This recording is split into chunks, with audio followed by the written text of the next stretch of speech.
Violence, injurier, battre. Il ne faudra pas que les nègres ripostent ou se nourrissent de vengeance. Pour cela, vous leur enseignerez par tous les moyens et vous insisterez pour qu'ils suivent l'exemple de tous les saints qui ont tendu les joues, qui ont pardonné les offenses, qui ont reçu les crachats et les insultes sans tressaillir. Il faudra les décourager et les détacher de tout ce qui pourrait leur donner le courage de nous affronter.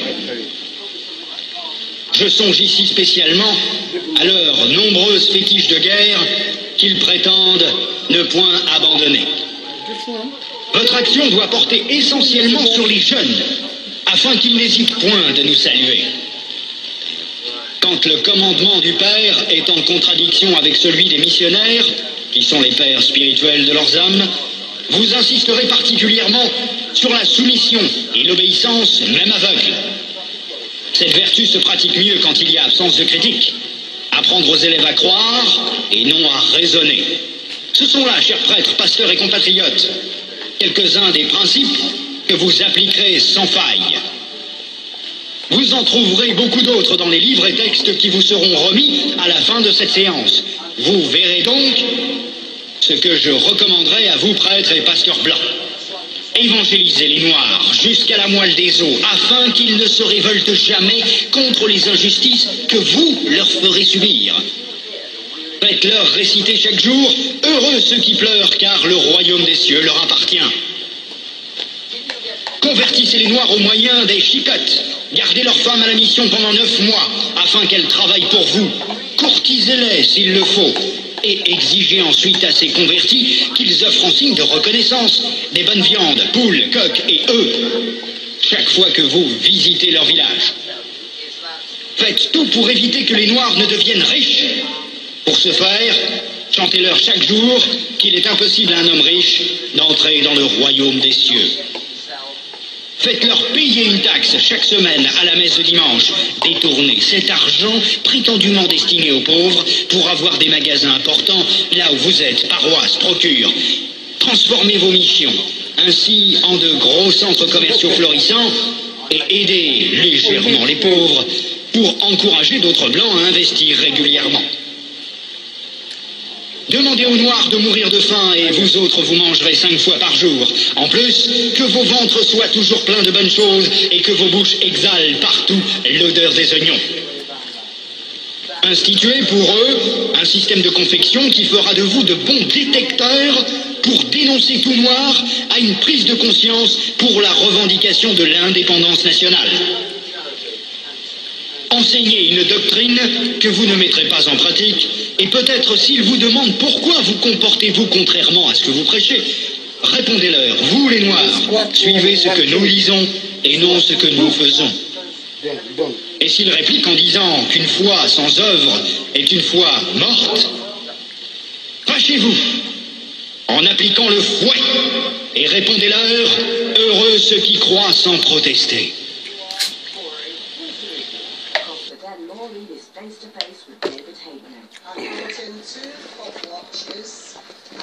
Dites-leur que les statuettes que vous gardez chez vous sont l'œuvre de Satan.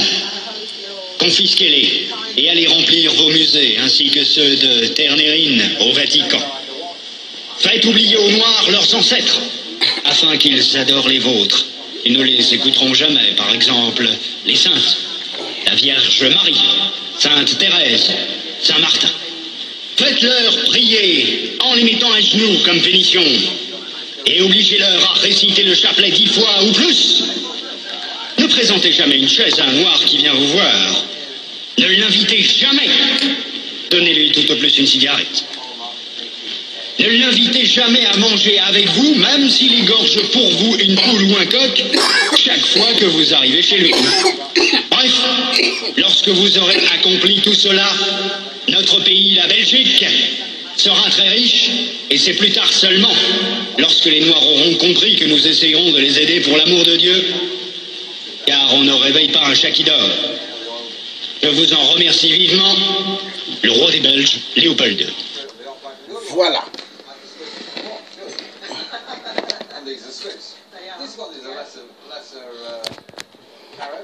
Voilà, donc nous, nous avons suivi Léopold II, oui ou non? Vous avez écouté le discours. Léopold II, le grand-père de tous les dictateurs dans le monde, hein?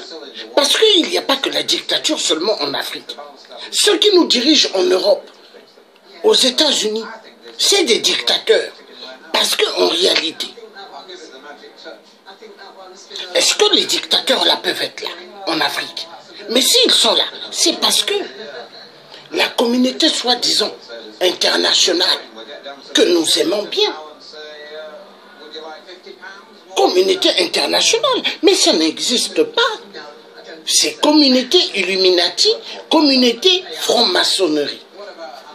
Oui, car la majorité en Afrique qui dirige les dictateurs, ce sont des francs-maçons, des Illuminati.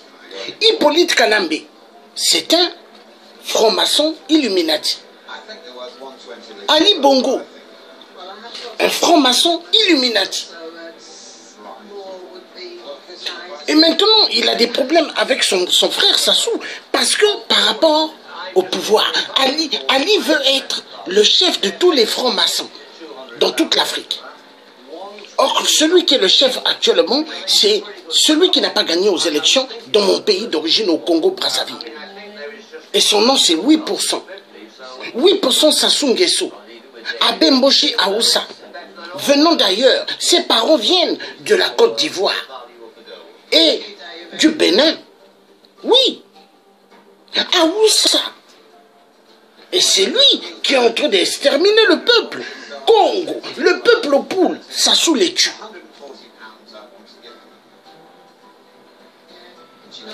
Ali Bongo, XPD, il extermine le peuple gabonais. Il les a tués après les élections. Il a envoyé bombarder le QG de Jean-Ping, président élu démocratiquement par le peuple Congo, le peuple Bantou, le peuple Congo, le peuple Bantou, le peuple gabonais. That's what we like, positivity. Or not. Oh, coming up. Karen is on the naughty step. Ils se croient permis à tout, mais ils n'ont pas le droit d'arracher des vies. Nous allons suivre. Talking Italian. Bella, bella, bella. And what's put the wind up in? Thank God I wasn't around in those days. I would in the tower. Up or down? It's a real Bobby Dazzler. Uplifting viewing with Acorn Stairlifts, sponsors of Dickinson's Real Deal.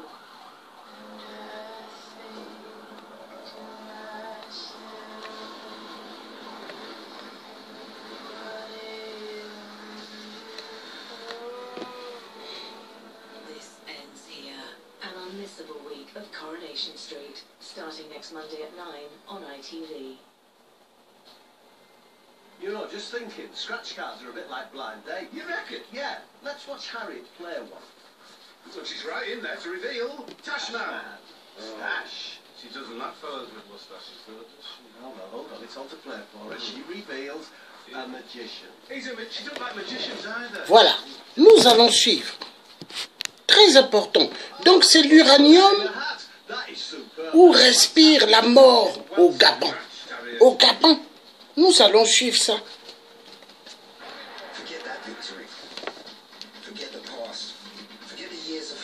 Ignorent également les risques encourus par la pollution de leur environnement.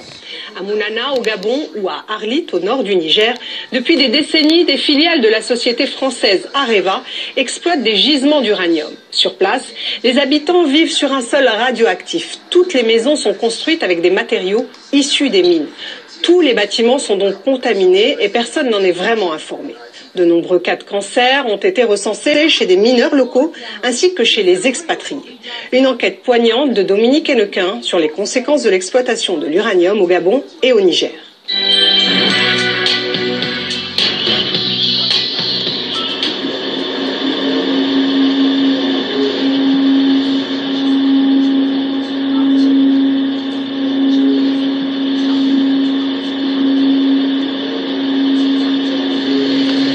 Ça, c'est papa. Voilà, là, il a papa qui arrive. Le médecin nous a dit votre père va mourir, quoi. Et c'est un cancer du poumon dû au radon. T'imagines toute la poussière qu'il prenait là.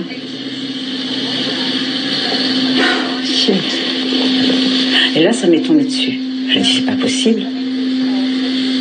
Et puis alors, avec le décès de papa, des gens nous ont appelés, on s'est téléphoné entre amis, donc des anciens du Gabon, et on nous disait, mais un tel est décédé, un tel est malade, a aussi un cancer, et l'autre, oh mais tu ne savais pas, mais une telle est... Alors là, on se rend compte qu'effectivement, il y a énormément de cancers, des femmes, des hommes, et au Gabon, on ne sait pas, hein, on n'en entend pas parler. Donc on s'imagine que c'est la même chose que... Et puis que tout ça c'est dû à l'uranium en fin de compte. On s'est dit c'est pas possible. De toute façon là-bas on nous disait que tant que l'uranium n'était pas traité en France, eh ben on ne risquait rien. Voilà.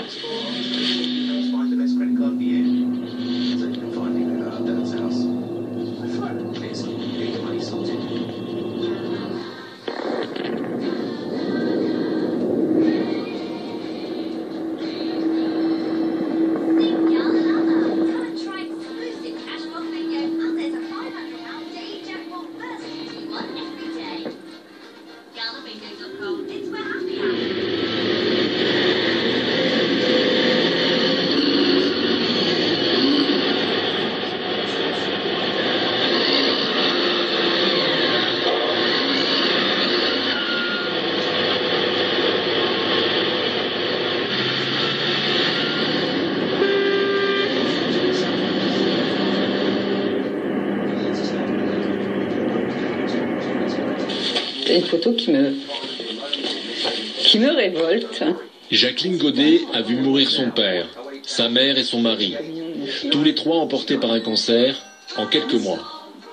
Ils ont longuement séjourné et travaillé à Mounana au Gabon, dans une mine d'uranium, propriété de la Comuf, filiale d'Areva. Jacqueline et sa sœur Monique habitent désormais Mulhouse. Pour elle, aucun doute, leurs proches sont des victimes de l'industrie de l'uranium. On voit encore le puits d'eau clos, je crois. Tout a été inondé. Mon père est décédé, mon mari d'abord, mon père décède après. Et en même temps qu'on se pose ces questions, en même temps qu'on commence à se révolter, c'est maman qui tombe malade d'un autre cancer aussi. Ça fait 3 morts successives de cancer. Je sais, en France, il y a des cancers partout, bien sûr. On entend parler de cancer partout. Mais là, dans cette famille, 3 cancers, 3 personnes qui reviennent du Gabon, peu de temps après. Hein. Tous ces amis aussi qui décèdent, ou qui sont malades. On dit maintenant, ça suffit.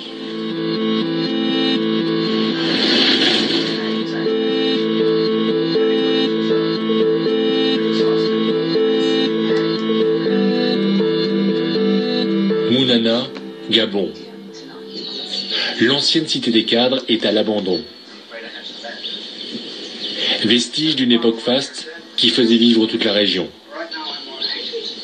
La mine a fermé en 1999. Les expatriés sont partis.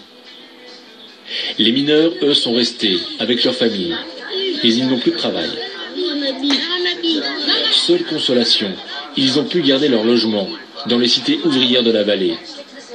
Mais depuis quelques mois, de mauvaises rumeurs circulent. Les maisons auraient été construites avec des stériles miniers radioactifs. Alors, expliquez-moi un peu.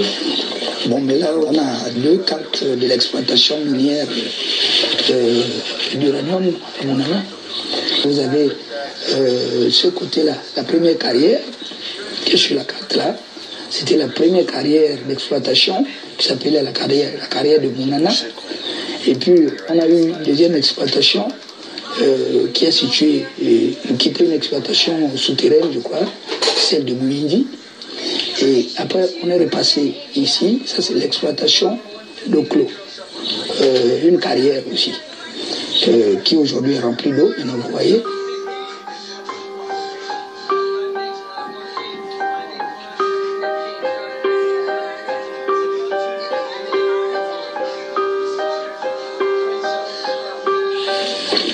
Et il a été démontré, évidemment, que certaines maisons ont été construites avec des matériaux radioactifs.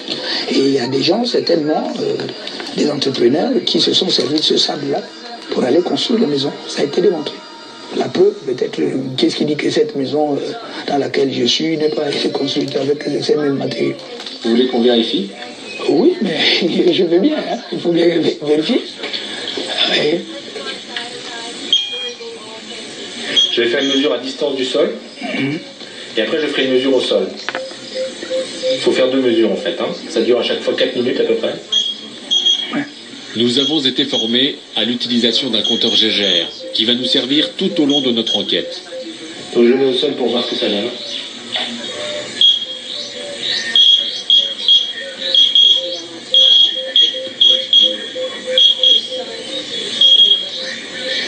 Donc vous voyez, on est à 0,78, c'est-à-dire la radioactivité naturelle c'est 0,10, on est à 8 fois la radioactivité normale. Vous le saviez? Mais non.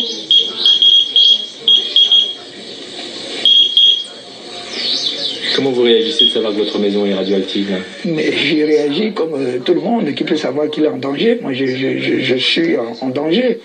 Et tout en sachant que je suis dans le danger, mais ma réaction c'est laquelle? C'est peut-être de quitter la maison, s'il faut maintenant. De la colline, domaine des cadres de la mine, jusqu'à la vallée, cité des ouvriers. De nombreuses maisons de Mounana seraient marquées par la radioactivité. Dans la cité Rénovation, 3000 habitants vivent dans 660 logements. L'AIEA, Agence internationale à l'énergie atomique, a contrôlé ces bâtiments et recommandé la destruction d'une vingtaine de blocs. Un seul a pour l'instant été démoli. En attendant leur expulsion, les habitants continuent d'habiter ces maisons, inconscients du danger. On a fait la mesure ambiante, là c'est 0,41, maintenant on va faire la mesure au sol pour voir ce que ça donne. Ouais. On sent que ça donne. Un danger silencieux, inodore et totalement invisible. 0,58. Oui. Il n'y a pas de colère, les gens ici ne sont pas en colère. Mais on ne sait pas à qui ça prend. C'est ça le problème. Les gens qui nous ont gérés ont mal géré. Donc, on ne sait pas. On ne sait pas qui. S'il faut créer un attroupement pour aller voir quelqu'un, on ne sait pas chez qui aller. Surtout que les enfants ici ne sont même pas suivis. On ne sait pas qui atteint la radioactivité, qui n'est pas atteint. Ben, on est là tous dans l'ignorance. La radioactivité se concentre surtout dans les dalles des maisons. Une radioactivité ambiante sans danger immédiat, mais qui, cumulée dans le temps, peut largement dépasser la dose maximale annuelle admissible. La pollution radioactive est partout, jusque dans les lieux publics. Le supermarché de la cité, par exemple, mais aussi le marché couvert.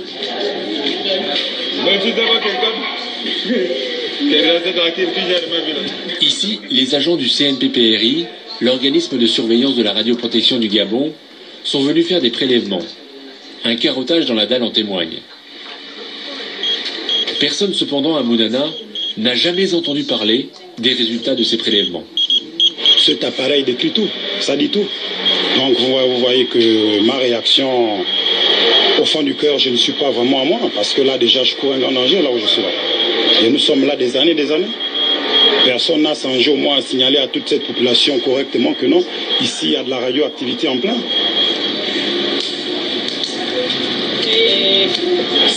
C'est ce Comuf qui nous a laissé ici dedans. C'est le groupe Areva que nous connaissons qui a travaillé ici des années. C'est un peu ça. Vous pensez qu'ils le savaient? Mais forcément, Areva, Comuf, ils le savent bien. Plus qu'Areva est toujours là à 0 mètre, ils le savent. Et ici, c'est un lieu public? Bien sûr, c'est un lieu public. Même vous voyez, il y a des enfants, il y a des chauffeurs qui chargent là, c'est un lieu public. Bravo.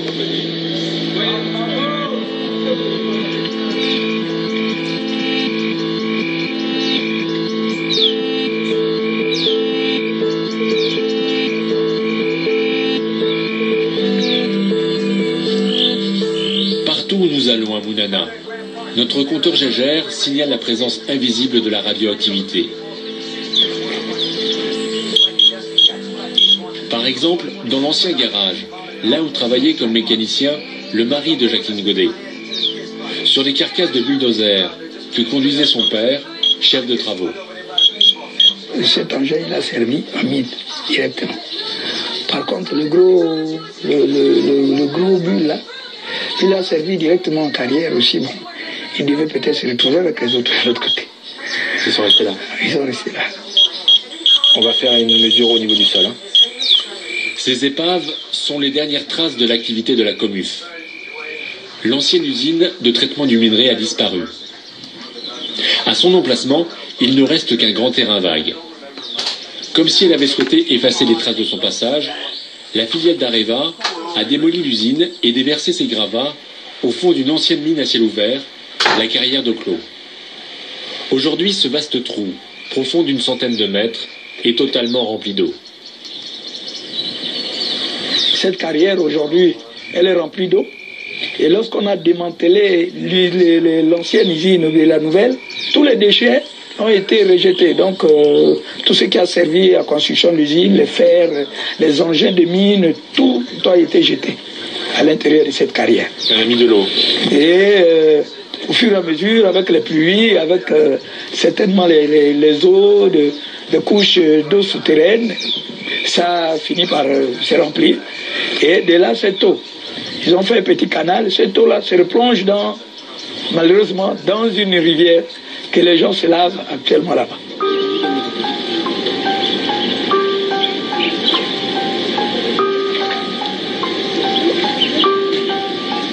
Quelles conséquences pour cette population qui se baigne, pêche le poisson, lave son linge?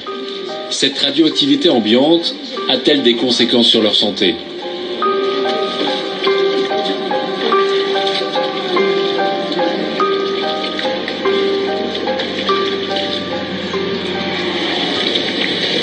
Avant de fermer la Comuf, Areva n'a pas seulement ordonné la destruction de l'usine. Le groupe a aussi lancé des travaux gigantesques qui ont totalement modifié le paysage. On a construit cette digue qui a stoppé net le cours de la rivière Ngamamungu. Moïse, un ancien mineur, confirme que là aussi on a jeté des déchets avant de laisser monter l'eau. La digue, on l'a construite, c'est pour noyer tous les déchets venant des usines. Tous les travaux de la digue ont duré au moins 2 ou 3 ans, hein, parce que c'est bien avant la fermeture de l'usine qu'on a fait ça. À ton avis, pourquoi on a fait ça? C'était pour faire disparaître les traces? C'était pour faire disparaître les traces. En aval de la digue, l'ancien lit de la rivière a été recouvert de terre, sur 50 hectares. Le site est sous surveillance. Un capteur d'air mesure 24 heures sur 24 la présence éventuelle de radon, un gaz radioactif issu de la désintégration du radium. Si Areva a pris soin de déverser ici 200 000 mètres cubes de terre, c'est que pendant des années, l'usine a rejeté ses déchets directement dans la rivière. On estime à 2 millions de tonnes ces déchets à la fois radioactifs et chimiques.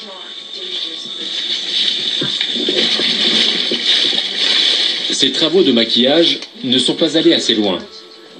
Albert, un habitant de la cité, nous guide dans la forêt voisine. Nous allons retrouver l'ancien lit de la rivière. Le sol est totalement recouvert de boue radioactive. Albert, où est-ce qu'on se trouve ici, là? On se trouve vers le bas de la digue de Mutembe. On n'est pas tellement loin de la rivière. On rejetait directement dans la rivière? Mais ça descendait sur la rivière direct, puisque les vidanges étaient sur la descente des rivières. Directement? Directement. Il n'y avait pas il n'y avait pas à rejeter où. Ils ont jeté ça où? C'est ici qu'ils l'ont jeté? Ils ont jeté tout ici, et tout descendait. Tout descendait le long de la rivière. Donc là, on est à 1 mètre du sol, là, et on est déjà à 3,55.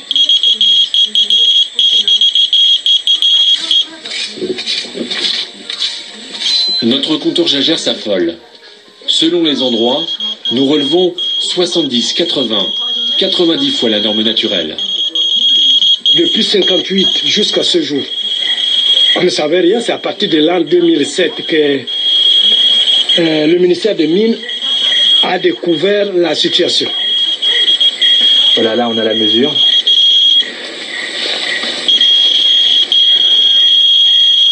« 6,98, 70 fois la norme. 70 fois. En 2007, l'organisme de surveillance de la radioprotection du Gabon effectue des mesures et interdit à la population de se rendre dans la forêt. Les femmes venaient ici tremper le manioc, nourriture de base de l'alimentation des familles. Et pourquoi ils allaient dans la rivière alors? Mais le manioc se plonge toujours dans la rivière. Le manioc, forcément, il faut que ça trouve sa solution dans la rivière pour être mou. On ne peut pas le manger en tubercule. Si tu veux manger en tubercule, oui, mais quand tu veux manger en manioc, tu plonges dans l'eau. Donc on plongeait le manioc dans l'eau ici? Oui, on plongeait le manioc dans l'eau. Pendant combien d'années? Ça fait plus de 30 ans. Plus de 30 ans qu'on a ce problème.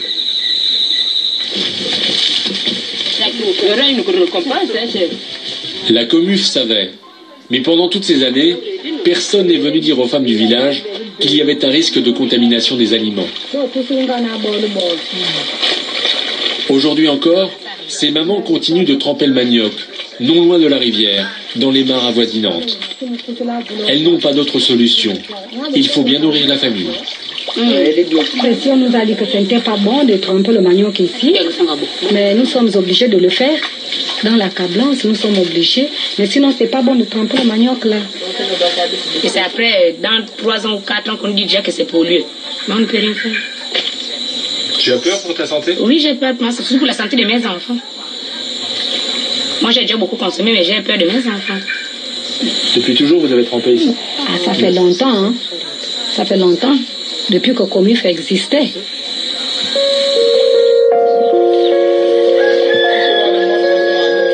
Les habitants de Mounana ne savent rien des analyses réalisées sur place, des résultats des capteurs.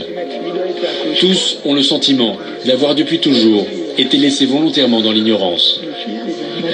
Le sentiment général, c'est que nous étions abandonnés à nous-mêmes. Même quand on travaillait, Comif ne nous a pas dit les dangers de la radioactivité. Nous avons emporté avec nous une liste de mineurs qu'on nous a signalés comme étant malades. Nous allons tenter de les retrouver. Les malades, il y en a eu. Les malades, il y en a eu. Il y en a qui sont morts. Ils sont morts de quoi, ces gens-là? Il y en a qui sont morts des infections pulmonaires, il y en a qui sont morts de mal des pieds, de mal des articulations. Là, j'ai des noms de mineurs qui disaient qu'ils étaient malades il y a 3-4 ans. Vous allez me dire s'ils sont encore en vie. Benoît Yonganga. Il est mort. Benoît Bobata. Il est mort. Gilbert Ngana. Il est mort. Les gens sont en colère. Non, ils vont se fâcher avec qui? Ils n'ont pas d'interlocuteur. Areva, c'est pas quelqu'un qu'on peut manipuler facilement. Les mineurs de notre liste sont morts pour la plupart. À leur domicile, nous retrouvons leurs veuves, seules et sans aucune aide financière. C'est combien de temps qu'il est mort? Il y a combien de temps, je crois, ça ne fait même pas 1 an. Hein? 1 an déjà, ouais, 1 an. Hein? À peu près 1 an. Ouais. Il est mort. Votre mari, il n'a eu aucun soin? Non. Sauf quand Comif l'avait évacué, il était sous traitement de soliprède. Maintenant, quand la Comif est partie, sans soin, il ne pouvait plus suivre le traitement parce que c'était un long traitement. Il n'avait plus de moyens pour payer. Personne ne l'a aidé? Non, personne. Et aujourd'hui, vous êtes aidé? Non. Vous n'avez aucune nouvelle de la Comuf? Non. Aucune indemnisation? Non, il n'y a rien.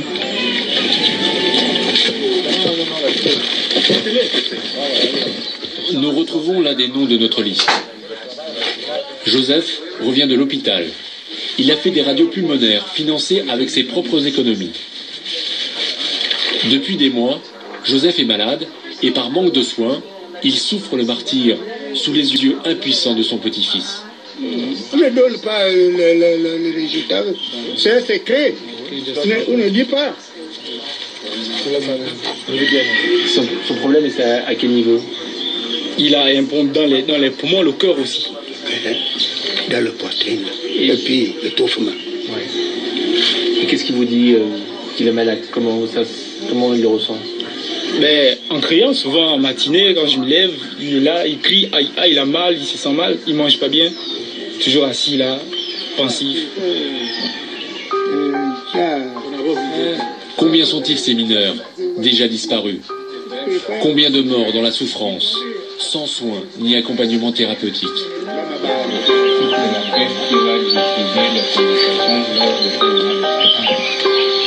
On constate que les maladies se déclarent souvent 10 à 15 années après l'exposition. Au Gabon, la commu fait partie depuis longtemps. Je me dis qu'on a été trompés, ils nous ont pris pour des cobayes. Nous avons été trompés. Si on savait ce qui s'est passé là, mais je ne crois pas qu'il y a eu des gens qui ont fait 30 ou 40 ans de mine. Parce qu'il y en a qui ont fait 30 ans de mine. Avant notre départ, nous prélevons un peu de boue dans l'ancien lit de la rivière. Nous allons faire analyser cet échantillon par la CRIRAD. Ça fait quoi ça? Trop déjà. On va pas en prendre trop. Hein.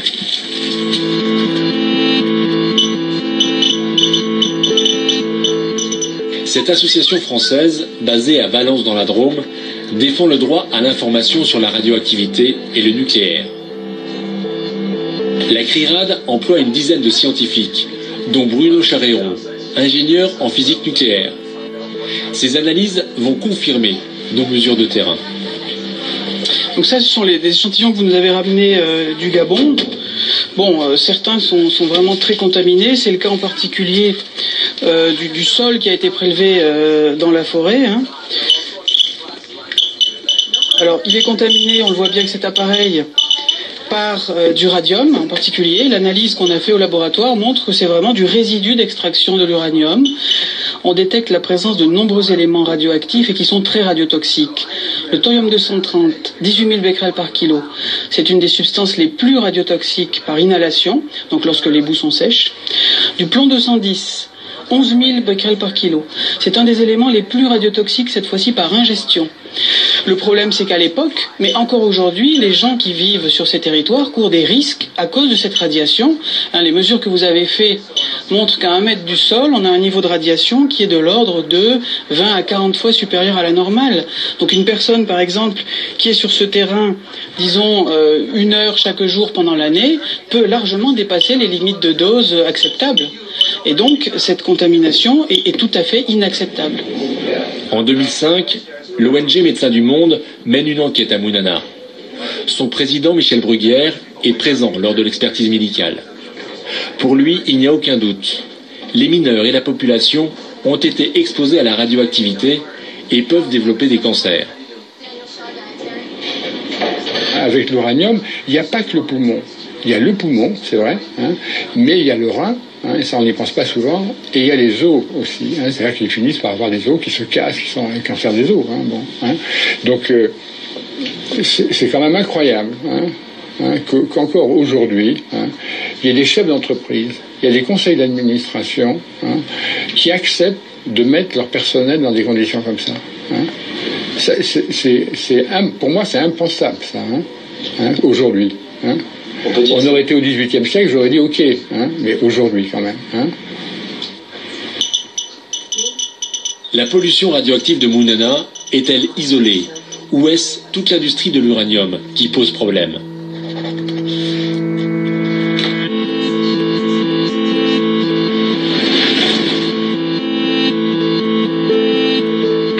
Nous souhaitons mener l'enquête sur un site toujours en activité. Après de longs mois de négociations avec Areva, nous sommes autorisés à nous rendre sur le site d'Arlit, au Niger. C'est une opération de communication pour le groupe Areva, qui est vivement attaqué pour la gestion de ces 2 mines exploité là-bas depuis 40 ans. On nous promet de répondre à toutes nos questions. Au premier matin d'un voyage de 3 jours, nous entrons là où les caméras pénètrent rarement. Nous croisons d'immenses tas de roches, des millions de tonnes de terre, déplacées pour atteindre le minerai d'uranium. Le plat désert du Niger s'est transformé en paysage lunaire.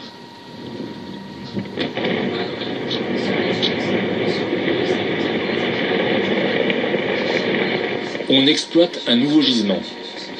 La carrière est déjà profonde d'une 50aine de mètres, mais les engins de chantier ne sont pas encore parvenus au minerai d'uranium. Ici, tout est gigantesque. Pelleteuses, bulldozers et camions. Ici, on se trouve sur le gisement de Tamgak. C'est une fosse qu'on a commencé il y a 8 mois, donc qui représente une centaine de millions de tonnes de découverture. Et là, on a déjà extrait les 15 premières millions de tonnes.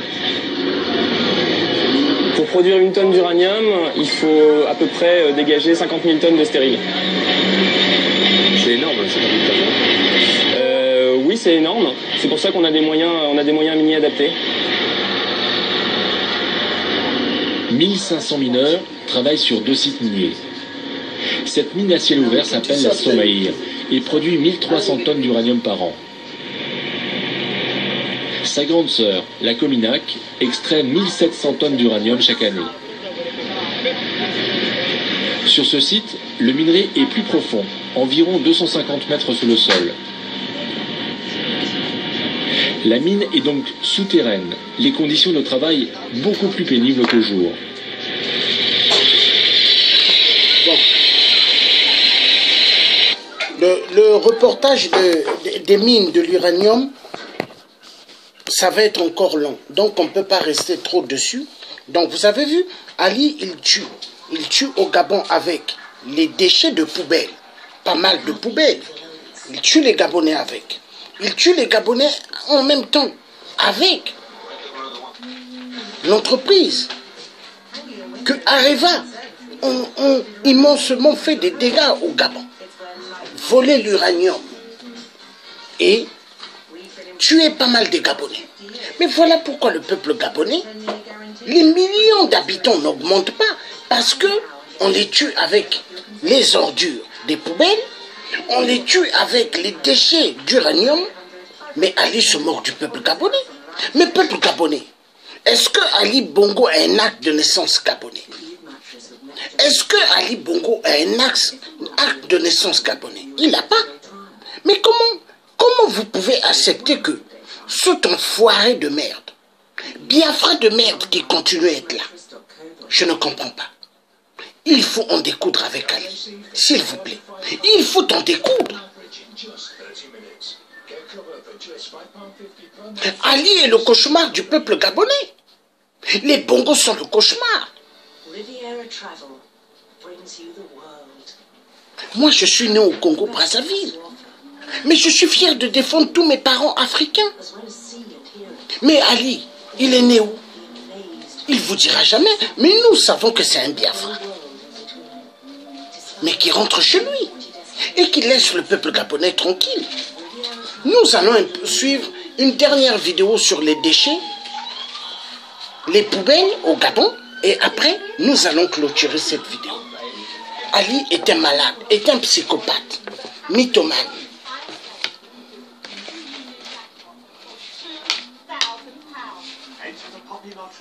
Il se moque du peuple gabonais. Et il va dans des discos, discothèques. Il va dans des studios pour jouer sa musique. Mais s'il voulait être un musicien, il fallait qu'il reste dans le domaine de musicien, mais qu'il ne rentre pas dans la politique.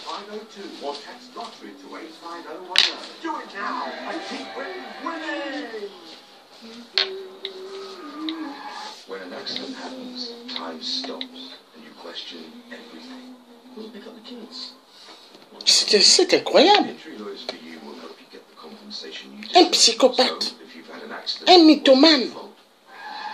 What happens next? Injury lawyers for you.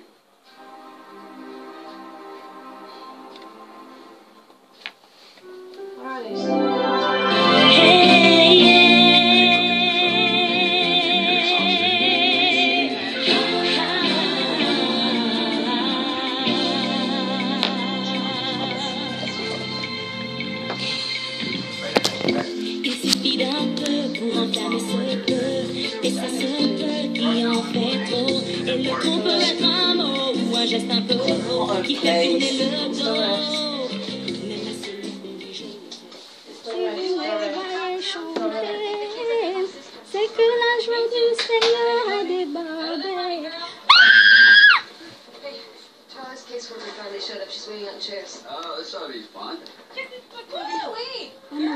Un gros serpent, un énorme serpent là-bas dans l'herbe, il a failli me mordre.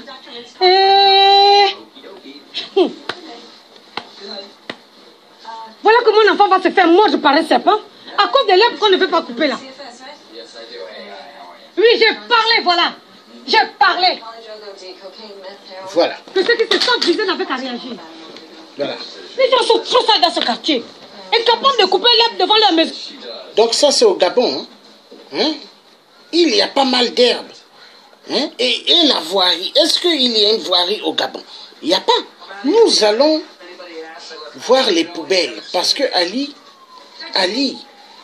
est un psychopathe, un mythomane. Il tue le peuple gabonais. Il extermine ce peuple.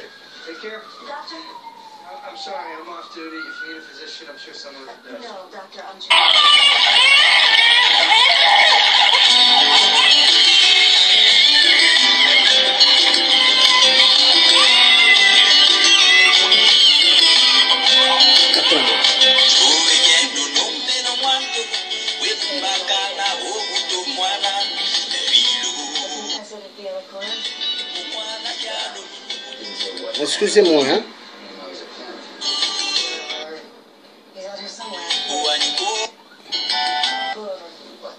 Voilà, c'est parti. Voilà.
Bonsoir à tous, rebonsoir d'ailleurs, parce que j'étais déjà là avec vous tout à l'heure, donc rebonsoir à vous.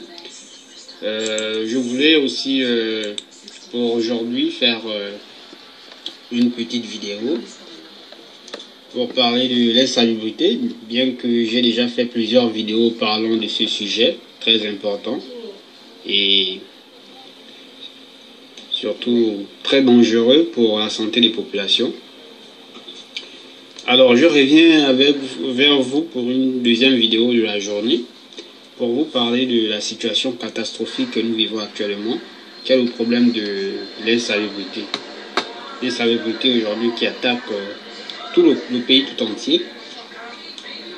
Alors je fais aussi cette vidéo parce que j'ai vu aussi une publication d'une sœur gabonaise qui a accusé l'incivisme des populations, qui selon elle serait l'une des raisons de cette insalubrité. Alors il me fallait faire une petite vidéo pour parler de ce problème aujourd'hui que nous constatons avec dégoût. Et c'est vraiment regrettable pour un petit pays comme le nôtre, avec une si faible population, de croupir dans des immondices, des immenses poubelles dans toutes les villes du Gabon et surtout à la capitale Libreville qui compte la majorité de la population de notre pays. Alors, la question c'est l'insalubrité. C'est de l'incivisme ou bien c'est juste l'incompétence du régime putschiste. Il faut savoir que nous avons, depuis que le Gabon est Gabon, enfin, depuis que les incompétents ont pris le pouvoir, par la force bien sûr, nous constatons de plus en plus qu'il y a un problème récurrent de manque de ramassage de poubelles. On a vu Sauvog, le déclin de Sauvog. On a vu Train Africa aussi, son déclin. Et là, nous observons aussi certainement au déclin, nous assistons certainement au déclin aussi de Averda. Averda, pour ceux qui ont suivi l'une de mes vidéos parlant de la situation des poubelles au Gabon, Averda aujourd'hui a un problème de dette. De dette que l'État putschiste en fait n'arrive pas à régler, n'arrive pas à payer. Une dette de 16 milliards de francs CFA. Et pourtant, selon leurs déchets, enfin, pour ne pas dire décès, leurs déchets, blablabla, a dit dans une vidéo pompeuse qui a fait tant de bruit, qui a fait couler tant d'encre et de salive, il a dit que leur État putschiste, leur gouvernement putschiste devait effectuer le paiement effectif de la dette intérieure de l'État. Et paradoxalement, une entreprise aussi prioritaire à Cap-Vert, qui concerne la santé publique, n'a toujours pas reçu le paiement de la dette, de sa dette. Donc on assiste aujourd'hui à un désengagement d'Averda qui ne peut plus se permettre d'employer des gens sans pourtant les payer, sans pourtant assurer son fonctionnement ni l'entretien de ses voitures. Donc elle a décidé tout naturellement, et c'est tout à fait logique et normal, d'arrêter de ramasser les poubelles. Et la conséquence, c'est qu'on remarque que dans tout le Gabon, il y a de la poubelle, de la saleté partout. Donc je viens déjà de vous faire la démonstration que déjà sur ce fait, il n'y a aucun problème d'incivisme.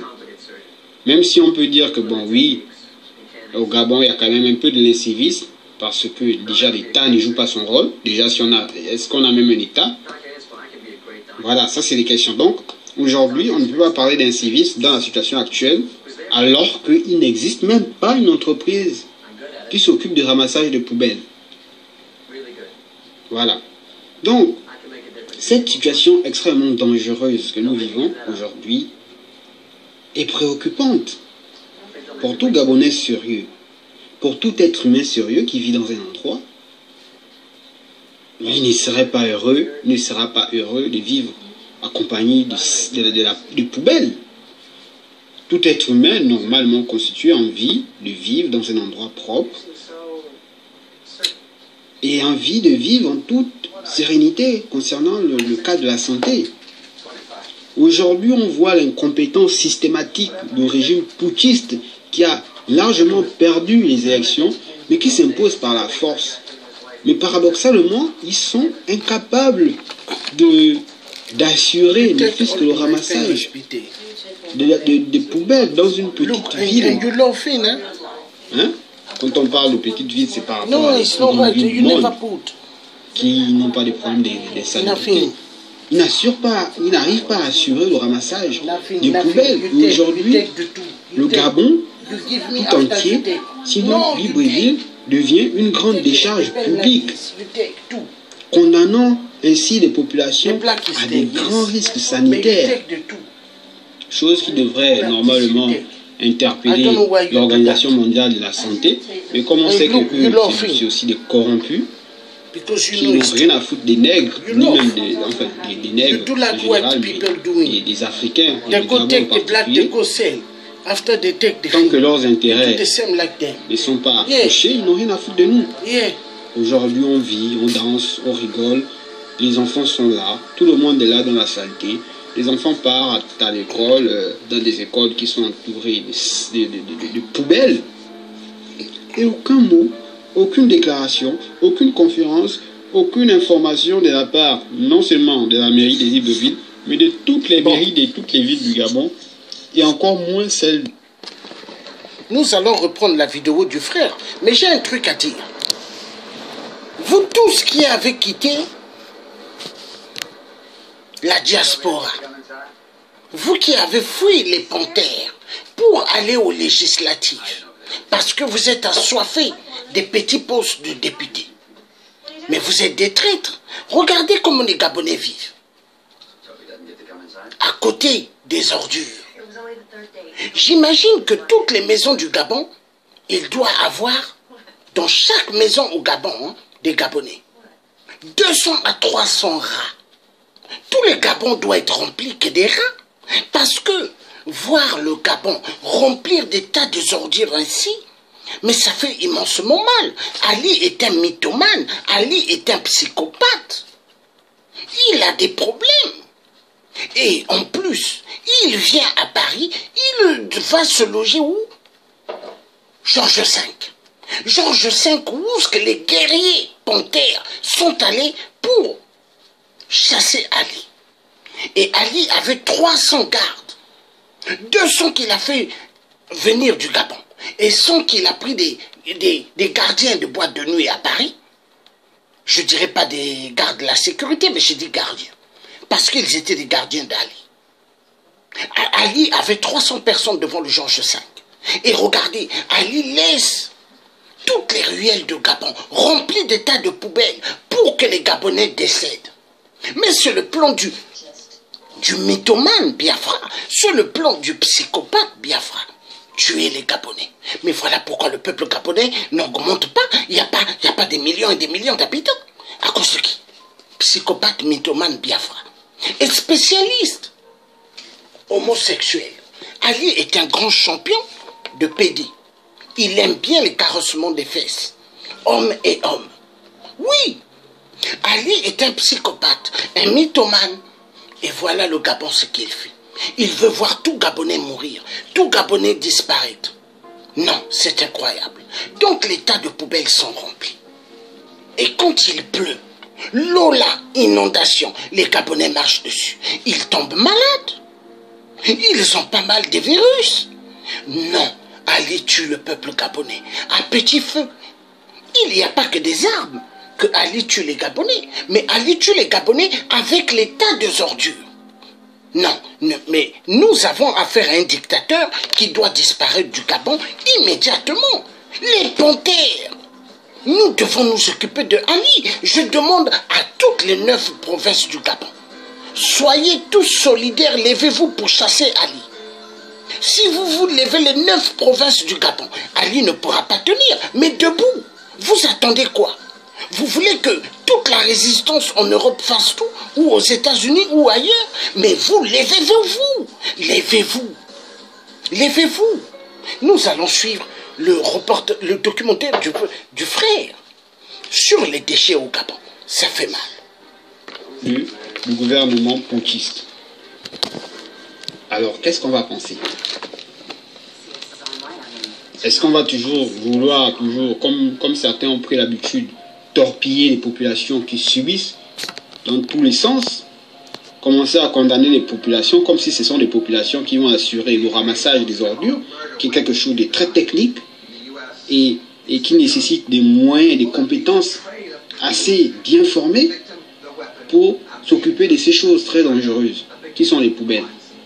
Parce qu'il faut savoir qu'une poubelle, dans le sens macroscopique du terme, c'est un mélange de différents produits chimiques et toxiques, parfois. Et qui, par conséquence, lorsque elles s'accumulent et qu'elles se fermentent, peuvent souvent créer des toxines, des toxiques, des virus et des microbes. Il y a des organismes microbiologiques qui se forment systématiquement, qui mettent systématiquement en danger les populations, par le canal par exemple de la respiration, par le canal cutané, c'est-à-dire de la peau. Donc tout ça en fait englobe tout le peuple gabonais et nous met tous en danger, sans distinction de sexe, d'origine, de conception politique, d'appartenance politique, pardon, ou bien de philosophie de vie. même si tu es propre chez toi, mais tu vis quand même dans Libreville, ça veut dire que tu empruntes tes grands carrefours, tu te balades dans la ville, tu vas à l'école, tu vas au travail, tu fais tes courses, tu vis en fait dans le territoire. On est donc systématiquement tous en contact avec cette catastrophe. Est-ce que c'est pas aussi, comme je disais la dernière fois, une cause, en fait une preuve évidente de l'incompétence de ce système putschiste? Parce que c'est toujours ça, on a toujours tendance à oublier en fait le fait que ce système est dangereux. Parce que depuis un certain temps, on oublie toujours l'avant les élections et l'après les élections. On oublie toujours pourquoi on a condamné de manière unanime lors des votes. Pourquoi on a condamné ce régime putschiste. On oublie souvent ça. Mais ce qui est bien, c'est que à beau chasser le naturel, il revient toujours au galop. Ça veut dire que les mêmes problèmes dont on s'inquiétait avant les élections présidentielles continuent. Ça veut dire que techniquement, notre combat n'est pas terminé. Ça veut dire que techniquement, nous n'avons pas autre choix que de chercher systématiquement et par tous les moyens à dégager ces incompétents du pouvoir. C'est ça la réalité des choses. Parce que nous sert toujours ce débat. Alors les élections sont passées, alors ceci est passé. Ok, à supposer que les élections soient passées. Est-ce que l'incompétence du régime putschiste est passée? Est-ce que les souffrances des Gabonais sont passées? Est-ce que la misère est passée? Est-ce que l'insalubrité est passée? Non. Tous les problèmes que nous avons accumulés depuis un certain temps, tous les problèmes que nous avons constatés depuis un certain temps, on se rend compte que le régime qui organise et qui a pris de l'ampleur a multiplié sa férocité. Ça veut dire qu'ils font les choses 2 fois pire qu'avant. Parce que ça, normalement, dans un État où les gens sont conscients, ou un État vraiment sérieux, et ça, c'est une catastrophe. Ça veut dire que même dans les émissions télévisées, on devrait en parler systématiquement et tous les jours jusqu'à ce que la situation s'arrange. Plutôt que de nous montrer ou de nous faire de la propagande systématique comme celle qui nous avait faite du soi-disant déchet, pour ne pas dire décès, en venant en nous sortant un discours pompeux qui était celle du paiement effectif de la dette intérieure de l'État. Il serait peut-être mieux que les gens, les responsables de notre pays, commencent de temps en temps, ou bien prennent l'habitude de nous parler des choses sérieuses. Aujourd'hui, on voit encore une autre propagande qui passe parfois par le canal de leurs nombreux avatars sur Facebook. C'est quoi cette propagande de la nomination des ministres ministériels où on nous fait des vidéos pour nous parler de la vie de telle personne qui a été nommée au gouvernement putschiste, de ce que ça fait à ses enfants, de la manière dont ils sont perçus par leur famille, des propagandes abjectes et dégueulasses. Au lieu de nous faire ces propagandes à longueur de journée, qui sont des propagandes absolument stupides et abrutissantes, on aurait vraiment voulu que les gens qui aiment leur pays, s'il y a des gens encore dans ce pays qui aiment le Gabon, essaient de se pencher sur cette situation très dangereuse pour nous, pour notre vie, pour notre santé. C'est quoi l'objectif à long terme ou bien à court terme? C'est de réduire encore plus l'espérance de vie des Gabonais et des Gabonaises qui est déjà assez basse. Une espérance de vie à 40 ans, de 45 ans, c'est vraiment l'un des taux les plus bas au monde. Mais tout ça, ça contribue à diminuer l'espérance de vie des Gabonais. Parce que lorsque tu respires ces mélanges, des toxines, des produits qui se sont entrés